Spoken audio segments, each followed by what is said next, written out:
Mga kapatid, ang humiliya po ngayong araw ng Sabado pong ito ay hango po sa babasahin kong ito.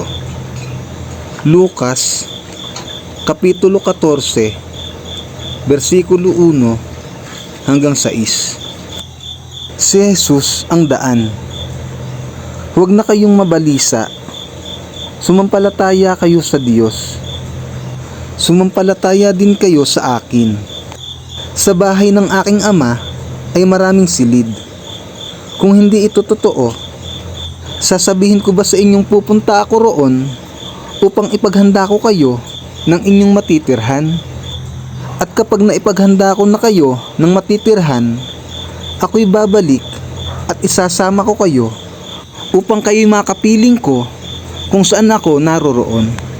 At alam na ninyo ang daan papunta sa pupuntahan ko. Sinabi sa kanya ni Tomas, Panginoon, hindi po namin alam kung saan kayo pupunta. Paano namin malalaman ang daan? Sumagot si Jesus, Ako ang daan, ang katotohanan at ang buhay. Walang makakapunta sa Ama kundi sa pamamagitan ko.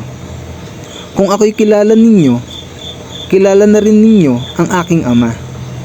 Mula ngayon ay kilala na ninyo siya at inyo nang nakita ang mabuting balita ng Panginoon. Pinupuri ka namin, Panginoong Hesukristo.